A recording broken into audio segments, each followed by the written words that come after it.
Students, this is Vijay, Department of Chemistry from Mount Zion Matriculation Higher Secondary School. In this session, I am going to explain Unit 3, P Block Elements 2, Part 12. So, today we are going to learn Group 18 elements, that is inert gases. Okay, what are inert gases? Helium, neon, argon, krypton, xenon, radon.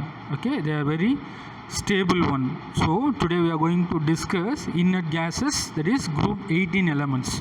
So first of all, we must know the occurrence of these elements. So their occurrence is all the noble gases occur in a atmosphere.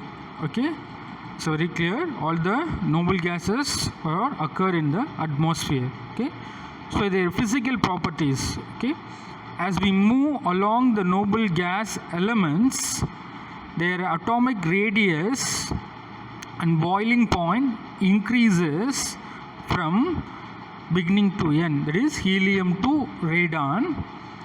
Okay, why the boiling point increases? Because size is increases from helium to radon. Okay, when size increases, density is also increases. That's why the boiling point increases, because we need to more energy to break the bond. Okay, in between center of nucleus and outermost electron. Okay, so the first ionization energy decreases from helium to radon. Okay, ionization energy, the first ionization energy decreases from helium to radon. Okay, just imagine the size is increases from helium to radon. When size is increases, the attraction between nucleus, center part of nucleus, and the outermost cell having electron, attraction is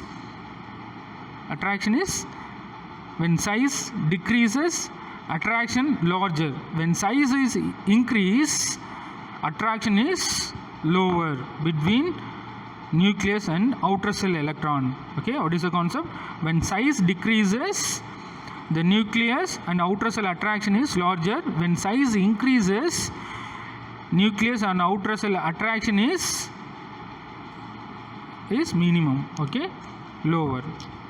So the noble gas, means the first ionization energy decreases from helium to radon. The noble gases have the largest ionization energy compared to any other elements in a given row, as they have a completely filled, okay, orbital in their outermost cell.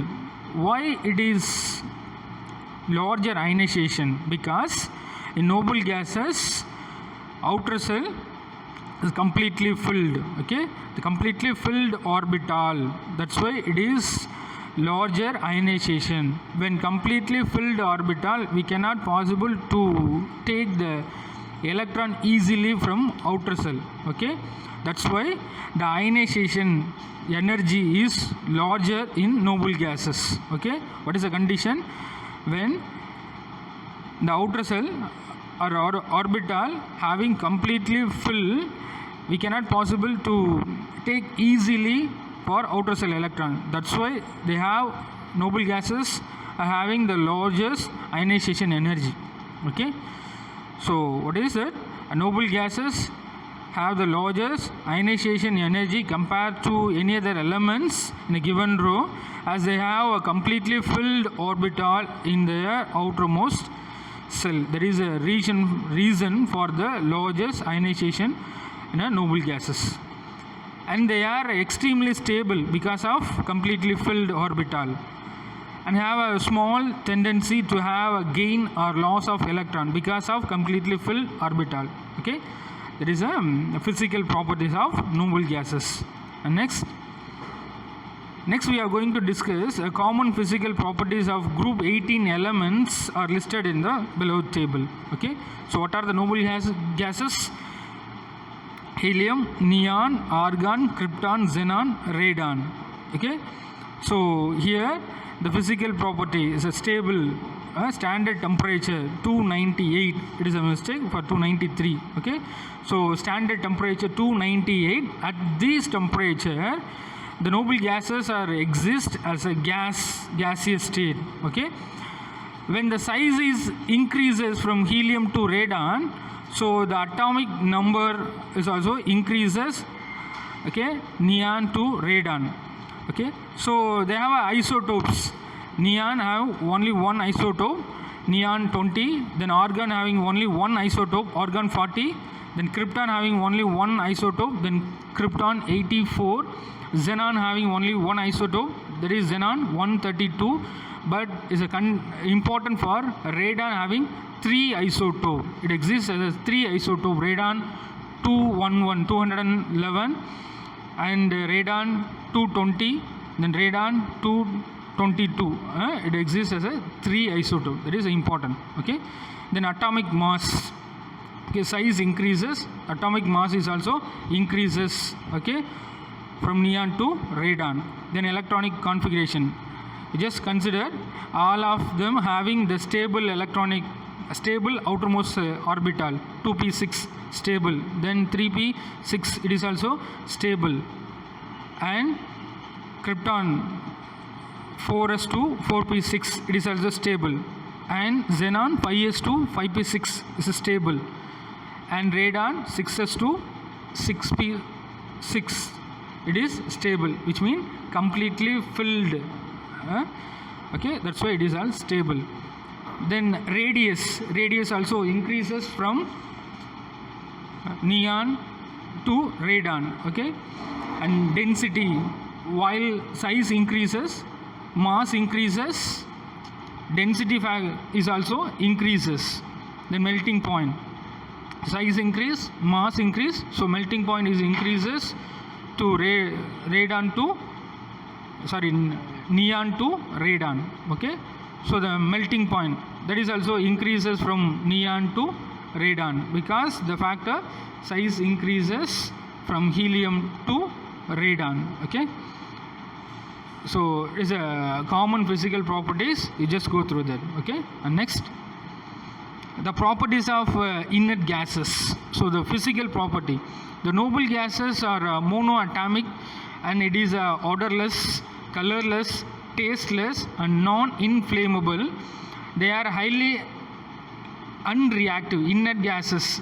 Okay, so their reactivity is very poor, because of they have completely stable valency shell. That's why it is unreactive one. And also they are non-metallic in nature. Okay, exists as a gas, so it is these are non-metallic in nature. So the chemical properties, only the xenon and krypton shows some chemical reactivity, so that xenon fluorides are prepared by direct reaction of xenon and fluorine under different condition. They shows a different type of compounds, which are xenon react with fluorine with a condition of nickel and 400 degrees Celsius, it form xenon difluoride. Okay, and number of fluorine increases, number of mole fluorine increases, it gives various xenon fluorides. So 2 moles is a condition of nickel and acetone as a medium. It's the same 400 degrees Celsius, which gives the product of xenon tetrafluorides. With the same condition, with the nickel 200 atmosphere pressure, 400 degrees Celsius, increase the moles of fluorine will give the compound of xenon hexafluoride. So it is a compounds of xenon fluoride is possible for the direct reaction of xenon and fluorine. Next, when xenon hexafluoride is heated at 50 degrees Celsius in sealed quartz vessel, okay, it gives the product of XeO4, that is xenon oxyfluoride. Okay, the reaction is when xenon hexafluoride react with SiO2, that is a silica. Okay, is a quartz vessel. The condition is sealed quartz vessel with the 50 degrees Celsius will give the product of XeO4, that is xenon oxyfluoride. Okay, there is a compound, and give the byproduct of SiO4. When the reaction is continued by the following reaction takes place. Okay, further here the product is xenon oxyfluoride, and further xenon oxyfluoride is going to react with SiO2 silica. It gives the product of XeO2F2, that is xenon dioxide difluoride. Is it clear? And further xenon dioxide difluoride react with SiO2 will give the product of XeO3, that is xenon trioxide as a product. Okay, so these are continuity reactions. It gives the final product of XeO3 as a product. When hydrolysis with water vapor of XeO6, that is xenon hexafluoride, it gives a direct product of XeO3, that is xenon trioxide. Okay, so what is the reaction?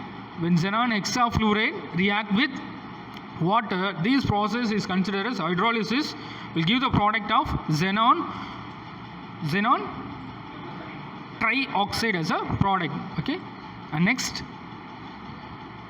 when xenon hexafluoride react with 2.5 molar alkali, that is NaOH, will give the product of sodium perxenate a product.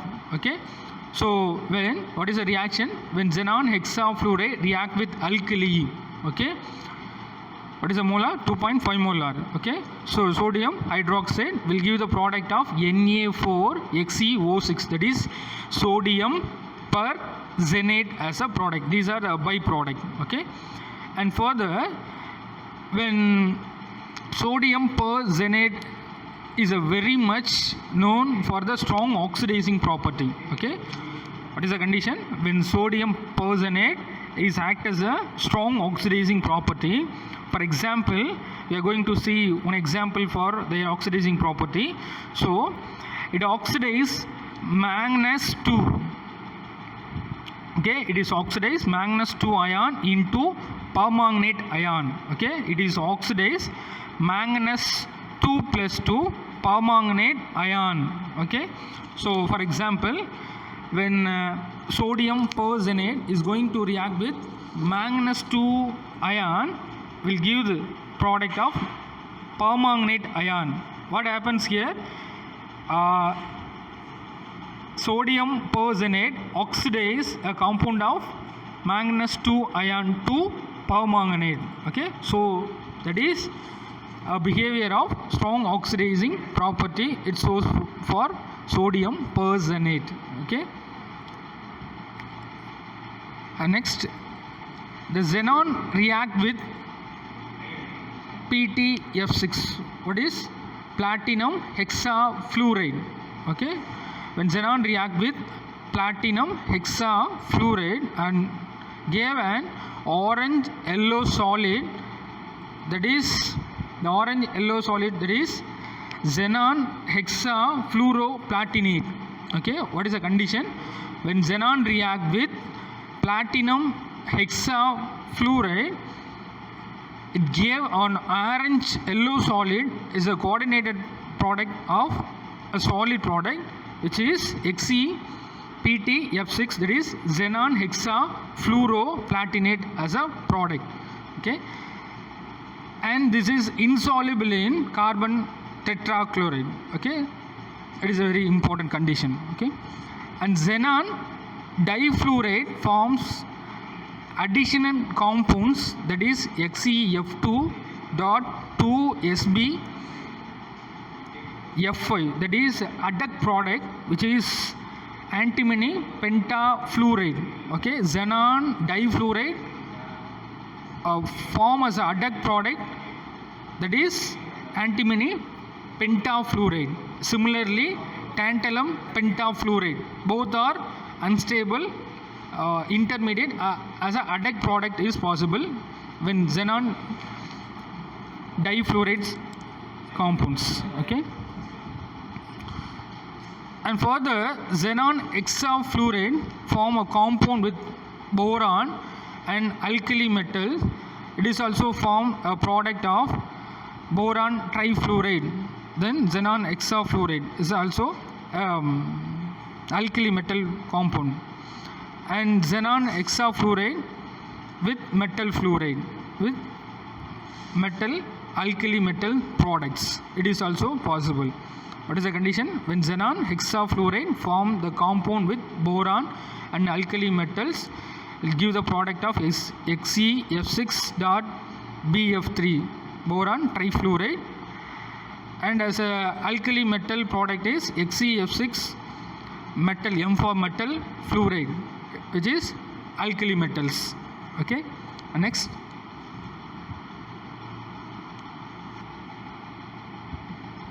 There is some evidence for the existence of xenon dichloride is XeCl2. It is an extended product. And krypton form krypton difluoride when the condition is dielectric electric discharge is passed through krypton and fluorine at the condition is 183 degrees Celsius, or the gases are irradiated with antimony pentafluoride. It forms krypton difluoride with antimony trifluoride as a product. The condition is 183 degrees Celsius, or irradiated condition is followed for this type of compound formation with krypton. Next we are going to discuss the structure of xenon compounds. So here the possibility of compounds with the fluoride is xenon difluoride, xenon tetrafluoride, then xenon hexafluoride, then XeOF2 is a compound. XeOF2 is a compound of oxyfluoride. Okay, and here is oxyfluoride, xenon oxyfluoride, then xenon trioxide. These are the compounds of xenon fluoride with oxides. So their hybridization, it shows sp3d. It is a linear structure, and XeFO shows sp3d2. It is a square planar, and XeF6 is a sp3d3 distorted octahedron, and XeOF2 it is a sp3d T shape, and XeOF4 it shows sp3d2 square pyramidal structure, and XeO3 is a sp3 hybridization. It shows a pyramidal structure. Okay, and next you can overcome the overall reaction chart for the xenon compound. When xenon react with fluorine with electric discharge condition, will give the product of XeF2. At the same time, it's react with the heated tube, will give the product of XeF4. Okay. At the same time, xenon react with F2 fluorine with the under pressure. Okay, by heating it give XeF6.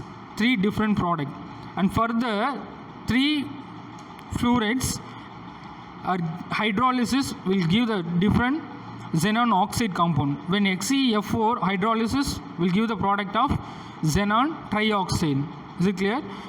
When xenon hexafluoride hydrolysis will give the product of xenon oxyfluoride, and further it is hydrolysis will give the product of xenon trioxide.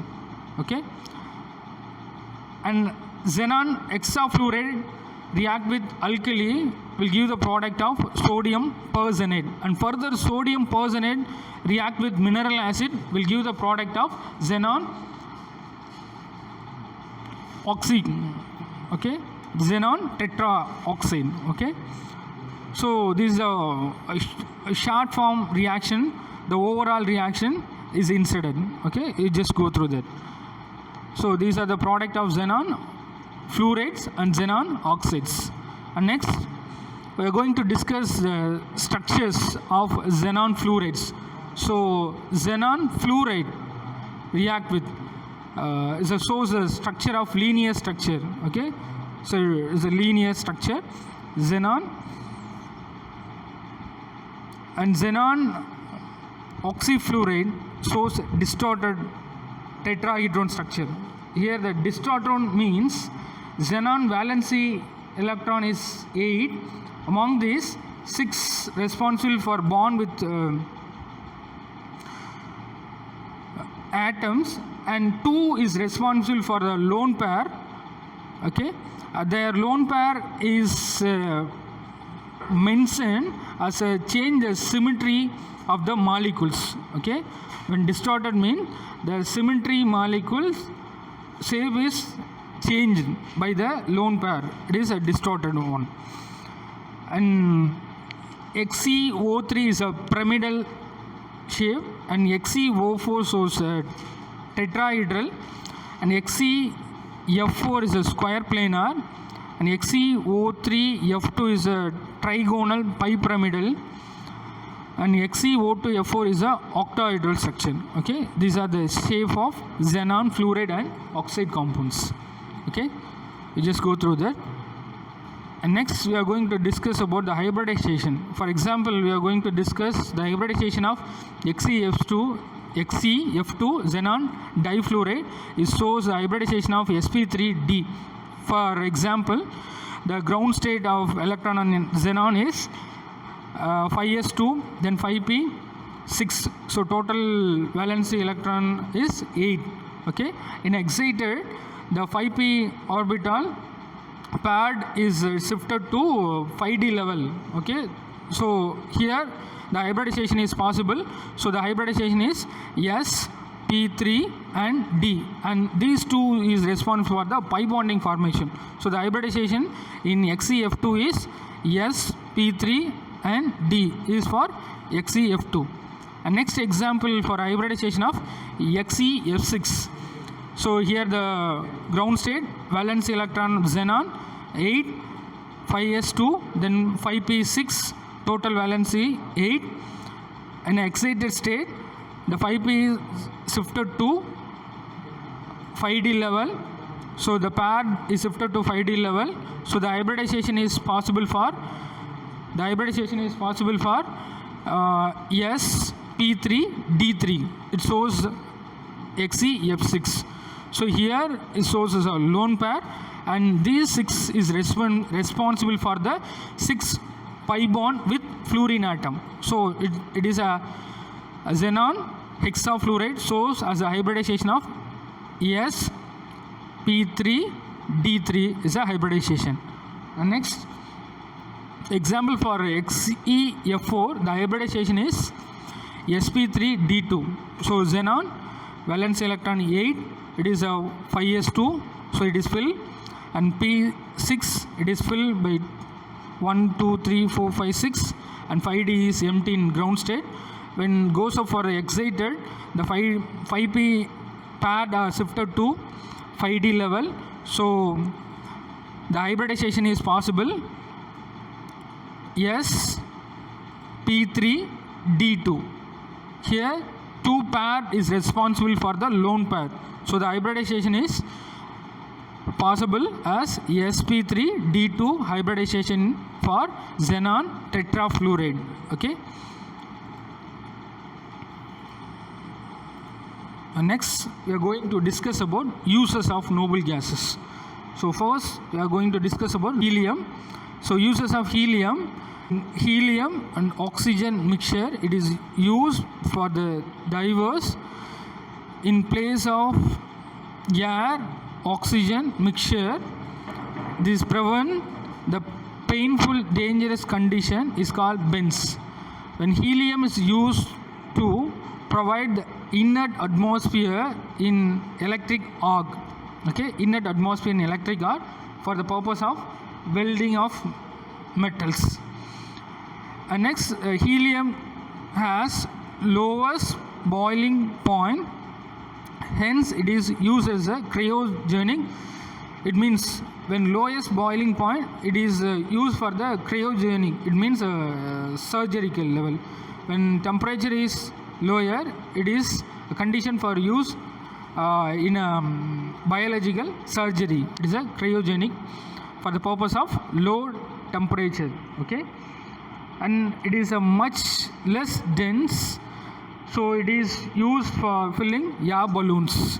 So when density is lower, that's why it is used for the air filling balloons.